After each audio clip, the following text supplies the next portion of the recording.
Hi, good morning. Happy to be here to start off day two.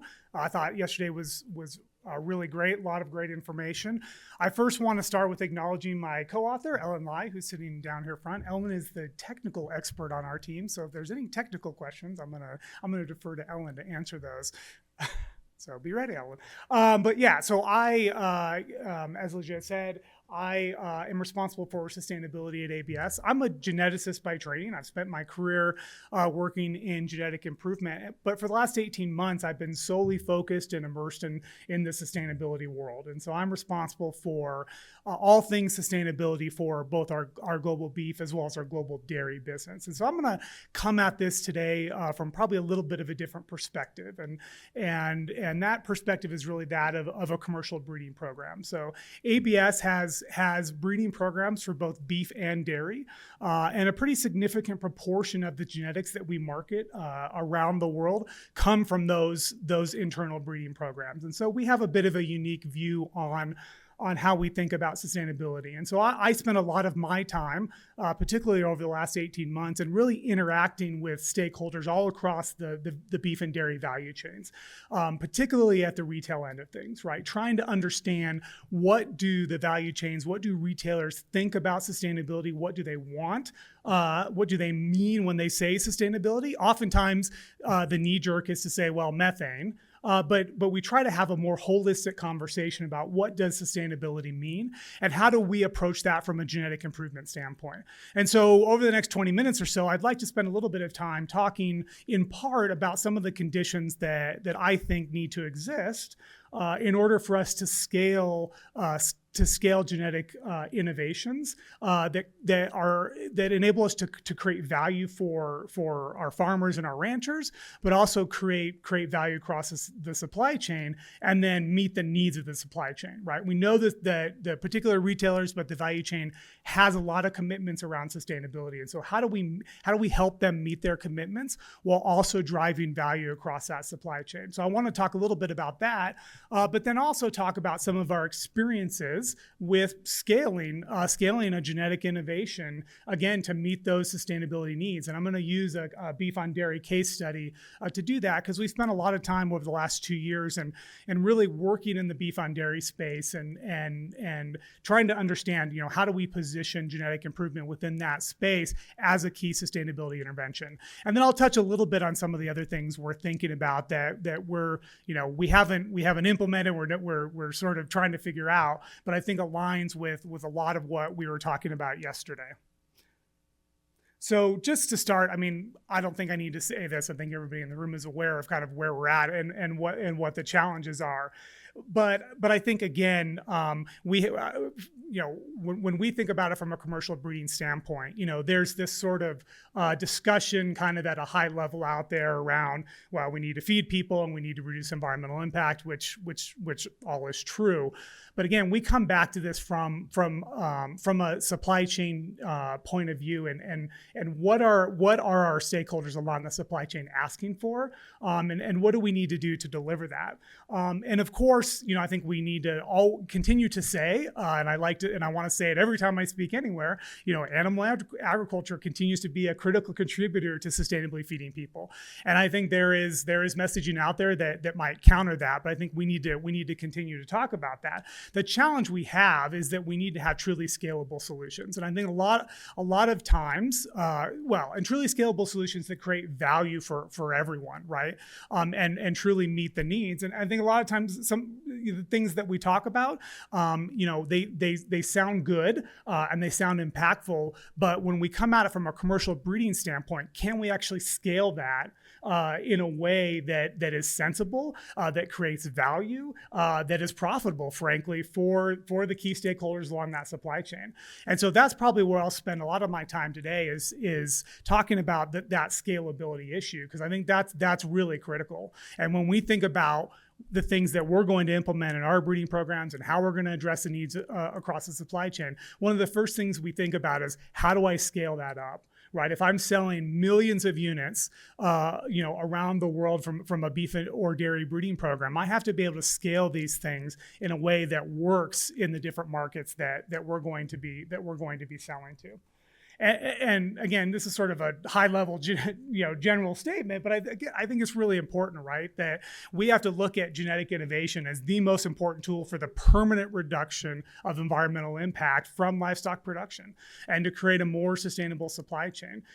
We know, and again, I'm preaching to the choir here. We know that genetics has a significant impact, but again, it's the ways in which we use it that are really important, and ostensibly genetics gets at that scalability issue, right? We know that we can deliver improved genetics through a bull or through a unit of semen, but how do we actually accomplish that, right? How do we actually do that scaling that continues to be a challenge?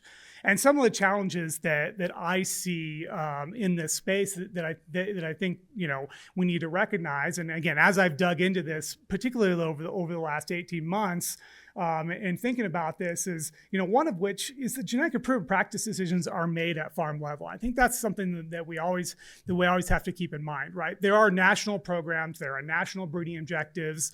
There's lots of work going on in your institutions, and there's lots of national evaluations, whether they're government or whether they're breed association. But at the end of the day, it's the farmer at farm level who's going to make that genetic decision. And if you don't have buy-in at the farm level, then nothing else that you've done actually matters. We can create EPDs or EBVs for anything that we want, but if the farmer doesn't see value in his operation using that, there's not going to be any impact there. I think the other challenge we've had, particularly in the beef space, but not just in the beef space, is that we have limited integration of our value chain in most cases. There are certainly some exceptions, but when you look around the world in beef and dairy production systems, again, more in beef, there is a lack of integration. And so that limited integration, that lack of market signals being passed across that value chain means that we've seen somewhat of an underinvestment in optimal genetic strategies that are going to benefit those stakeholders across the supply chain, right? So just because a retailer or somebody at the end of that supply chain is demanding something in particular, that specific signal is not always passed all the way back across that supply chain. And we've seen that, in all manner of ways and in all manner of traits.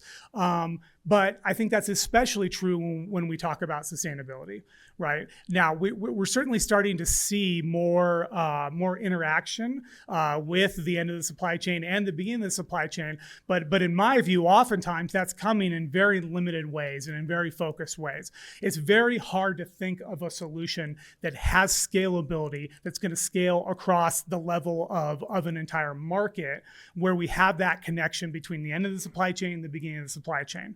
And so because of that, we've really limited ourselves in the ability of the farm to implement optimal strategies, because they don't have that value signal that's coming back to them.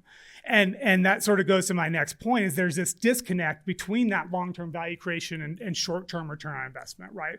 So if I'm a retailer that has 2030 or 2050 climate commitments, right, and most of my scope 3 emissions that come from my supply chain are going to come from the animal part of my supply chain. Those are sort of long-term things for us to be looking at. Those don't necessarily match up with that farmer or that rancher short-term ROI decisions.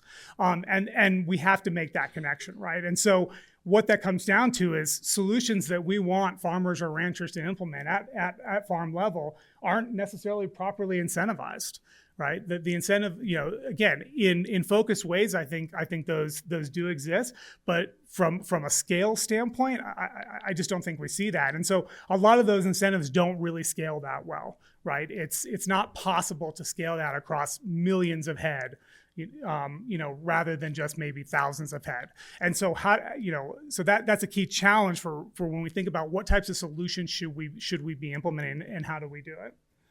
I think the other piece to all of this is we tend to talk about genetic improvement. We talk about individual trait EPDs or EBVs. We might talk about indexes, But genetic improvement is really just the beginning of that story, right? There's all manner of other pieces that have to go into this and have to work well in order for us to see that the right outcome. And so I've just put a few what I'm calling implementation enablers up here, right? Targeted breeding programs. We have to know what we're selecting for, and we have to be making progress towards things that actually matter for the supply chain. And I think we've done a decent job of that for the what you might call traditional traits, right? If we think about beef production in the U.S. or if we think about milk production. But now when we talk about sustainability traits, what does that actually mean? What does a targeted breeding program mean when I'm talking about sustainability? Beyond productivity and efficiency, because those are implicit, but we'll come back and talk about that a bit more. Things like data collection. We know we have to be collecting the right phenotypes. And I put things like AI up there, right? Our AI is not given within a production system, and as we know in the beef system, we have very low rates of AI all around the world. But even in dairy systems, when we think about more developing markets, AI is not necessarily a given, right? Sex semen has been a huge enabler, and I'll come back and talk about that a little bit more. But again, that fits in with the other pieces, which then goes into sort of reproductive management, right? How do we bring all these together? How do we have the right reproductive management strategies to ensure that we can actually implement these things? And all of those pieces then fit into what I'll call genetic management, right? How do I put all those pieces together in the optimized way that's going to allow us to have the impact that we want to have?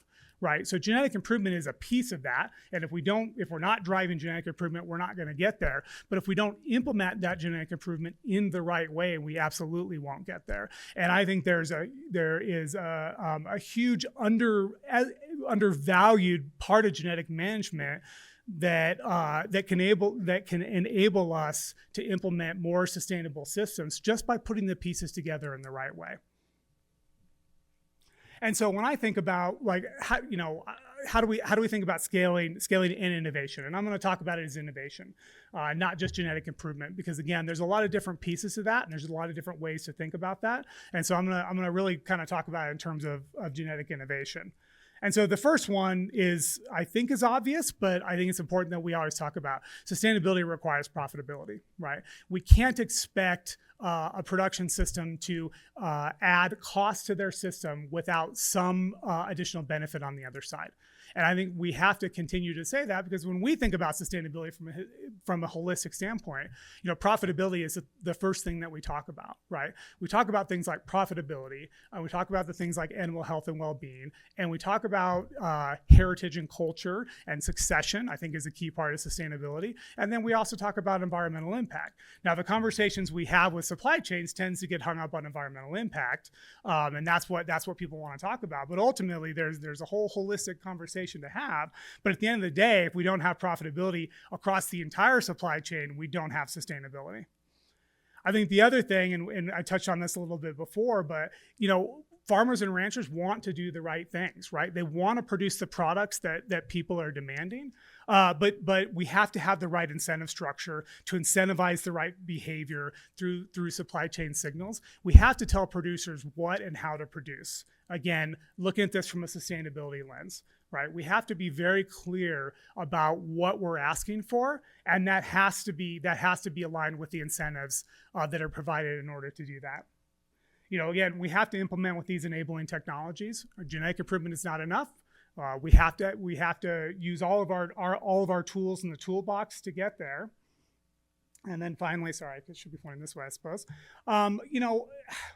I debated whether to continue. I've talked about this a lot. I debated whether to continue that being my fourth point, but we still need to overcome barriers to optimally disseminate improved genetics, right? Again, AI is not a given everywhere in the world. We tend to think of it as a given in dairy production in developed systems, which it essentially is. Not a given in beef production in all scenarios. But ultimately, there are a number of barriers to optimally disseminate the genetics, and some of that again goes back to those enablers, is how we disseminate it. But we have to ensure that we can inseminate the best and right genetics to meet the needs of that supply chain, and those needs aren't going to be the same everywhere in the world. And so when we think about it, we're coming at this from a global perspective, because we have breeding programs that serve many different markets and many different types of production systems around the world. We have to think about what are the types of genetics that are demanded and going to be demanded in those different markets around the world, and how do we overcome barriers to optimally disseminate? One example of this in dairy is, as one example of a barrier is, sort of non-tariff trade barriers, I guess, would be one way to look at it, right? There are a lot of barriers to exporting dairy genetics to different parts of the world, and there are a lot of guidelines that are set to what type of dairy genetics can go into a particular market, and those are not necessarily scientifically determined, right? And so if I develop genetics that I believe are going to create a more sustainable supply chain, they may not meet the government mandate for some genetic level in a given market. So one example of that, dairy genetics going to Kenya have to meet a specific cutoff to get into Kenya, and it's sort of a nonsensical barrier. And we find that all over the world, these sort of nonsensical, well, it has to have this sort of index and it has to look like this, or you can't import genetics. And so that's one of the key barriers beyond just being able to AI in the first place. So that sort of gets through a little bit of, how do we start thinking about what are the things that we need to do to figure out how we implement genetics that fall under this sort of sustainability bucket, right? I want more sustainable genetics. And so wanted to walk through a bit of a case study to talk about how we're thinking about this. And today, really, our focus has been on productivity and efficiency, right? How do we innovate and drive productivity and efficiency, which will then transfer to sustainability? And so our case study is using our breeding program that we call New Era Genetics. But it's a custom breeding program that we've developed over the last 12 years or so, and the program is really designed to make genetic improvement for beef on dairy production systems. And so I'm going to call that an innovation. I think maybe there's a bit of a line there, but prior to 10 years ago, nobody was making genetic improvement in beef for dairy cows, right? That wasn't a thing. And we started building our program in 2014. And so I think I look at this as, when I think about an innovation in genetics for sustainability, selecting heavily and with focused selection on beef genetics for the dairy herd, I believe is an innovation. And so we're then wanting to look at, what does that mean for sustainability? And so our hypothesis is we're making rapid genetic gain within this program. We have 12 years of selection, really intense selection for traits that are going to drive productivity and efficiency for a beef on dairy system. And so what we wanted to understand, or what our hypothesis was, is that genetic gain also led to a decrease in the environmental impact of beef produced from a beef on dairy production system. Now, of course, as we already talked about, sustainability is more holistic than environmental impact. Environmental impact is also more holistic than climate impact. But we're also wanting to talk about what people want to talk about when we talk to supply chains, and so we're going to focus mostly on climate impact. But there's obviously a whole range of things we can look at when we think about environmental impact. And so we have two genetic lines that have been selected over these last 12 years. We use one of those genetic lines here in the U.S., and we use two of those genetic lines in the U.K. And we built a life cycle assessment. It's the first comprehensive life cycle assessment for beef on dairy production. And then we also built a framework to account for genetic improvement. Because what we wanted to understand was, as we make genetic improvement, as we drive genetic gain for an index that is it's a profitability index. It's driving productivity and efficiency. As we drive that index, what happens to environmental impact? Now, I think we'd all say, well, we know it's going to go down, right? Because as we get more efficient and productive, it's going to go down. But we couldn't quantify that, right? We needed to be able to quantify that. And so we built a comprehensive LCA to be able to quantify that, starting with the insemination of that cow with a unit of beef semen all the way until that animal reached harvest. And then looked at the climate change impact reduction due to that genetic improvement. And so this is the only slide I'm going to show on this, but just to give you a sense of kind of how, what we got and how we're thinking about this, these are the climate change impact profiles. So we have our lines are called T14 and T15. Those are our two terminal lines for beef on dairy production. And so we use our T14 in the US and our T14 and T15 in the UK. And so what we did is we've collected lots and lots of data. We've collected, hundreds of thousands of data points over the years, both on our animals as well as a lot of other animals in both of these markets. And we collect all the data, things like feed intake and growth and carcass characteristics.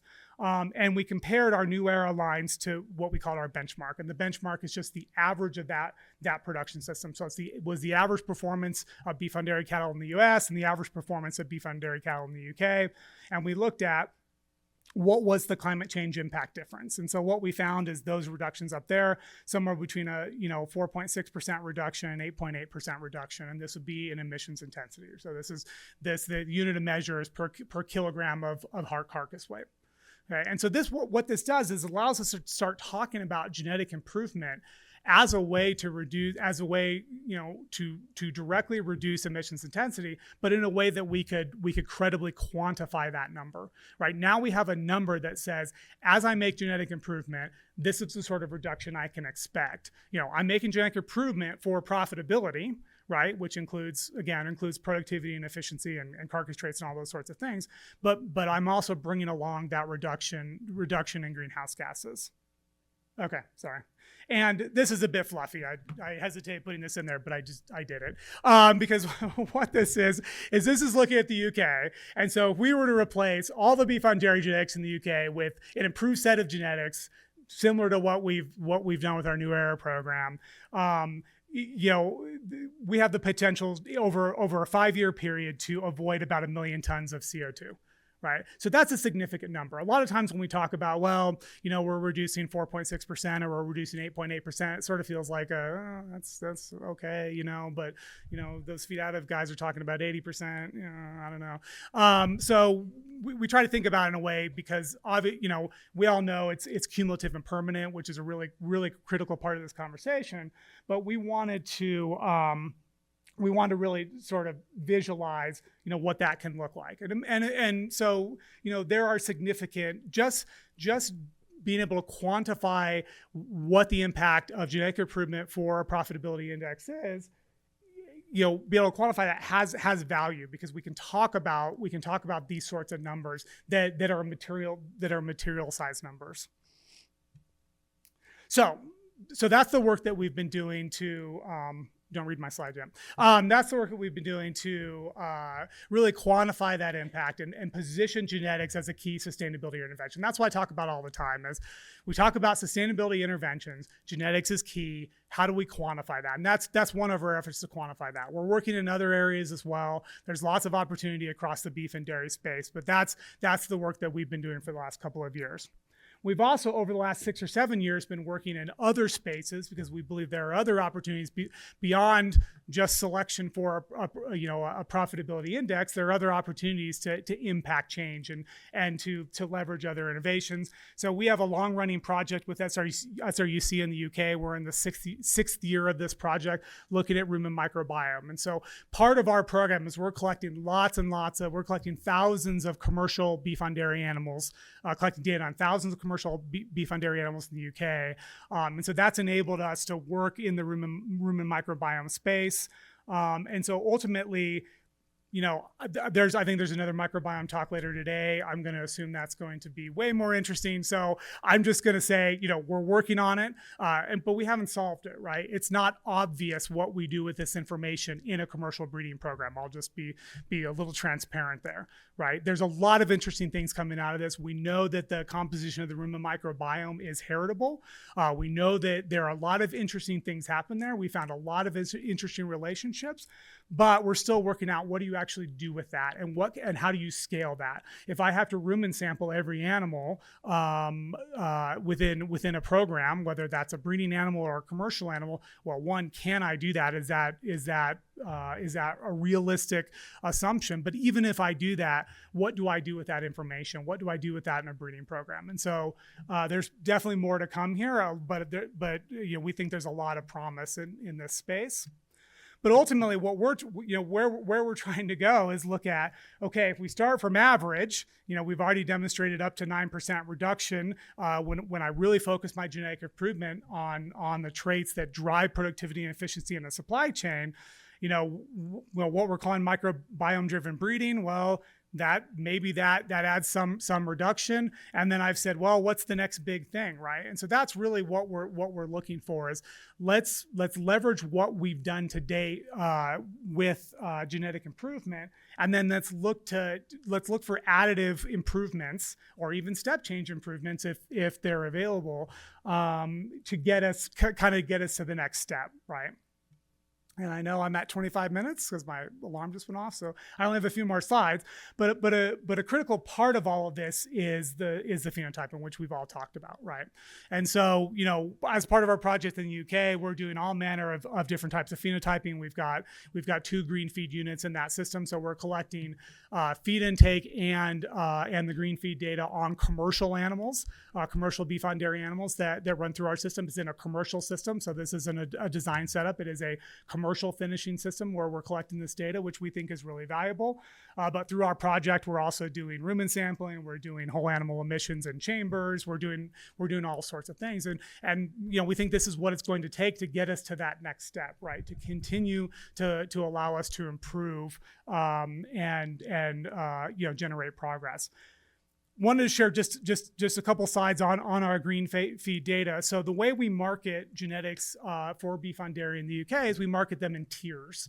Okay, so we look at a genetic tier based on our index. So we have an internal index that is profitability for a beef on dairy system, and then we tier that index, and that's how they go to customers. So they don't go with an individual index value; they go with a tier. And so the line on the left is what we call our standard tier. So that's sort of our base level tier, and then the better genetics, so the higher indexes are on the right hand side, and I've just combined the 2 different profit tiers, what we call profit tiers there.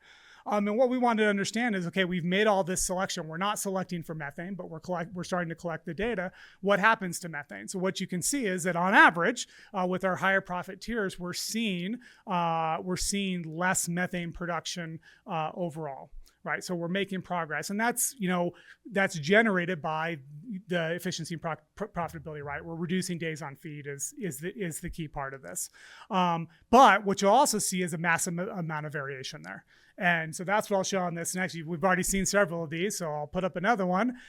This is feed conversion ratio on the bottom and methane production on the side, and so what we can see is, I think was it Fran that mentioned we don't have a lot of variation in intake. Well, we have a massive amount of variation in feed conversion.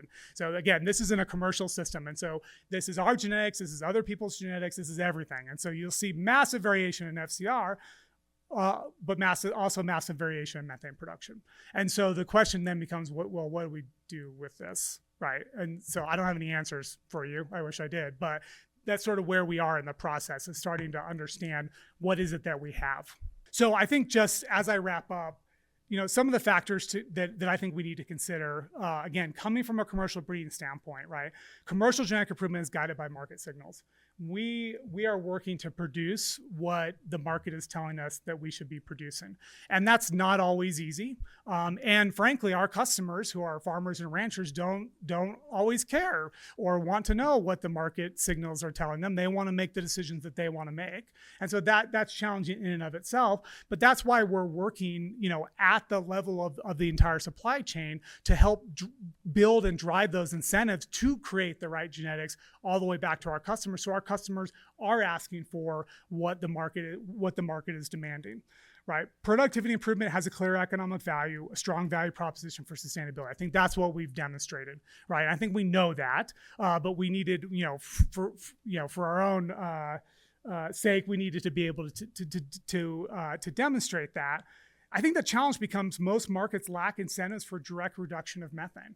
I think that's a key challenge. And I know we've talked about methane in a lot of different ways, and we've talked about methane driving productivity and efficiency and how do we use it in that way. But in discussions around directly selecting for methane, the key challenge is today, with the exception of a couple of markets, methane has zero economic value. So if you gave me a methane EBV and I wanted to put it in my index, I would put a zero economic weight on that. Okay, and so that's a bit of a challenge. Now you could argue, well, we need to look forward and we need to sort of predict where the industry is going and where the value of methane might be. And of course, as animal breeders, we're always trying to predict what the future looks like. But I think that's uncertain today, and it's uncertain even in systems where we have carbon schemes or we have voluntary carbon markets.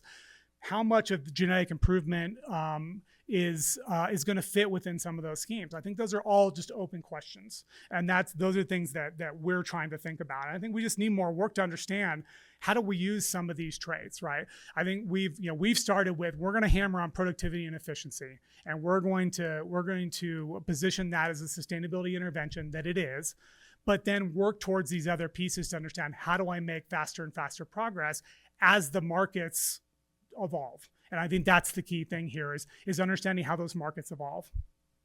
So my last slide, obviously genetic improvement is impactful. Interventions have to work at farm level, but they have to be scalable. That's my main take home point, is we need to look for things that can scale up, that have economic value across the supply chain. And we have to be able to demonstrate that with real money.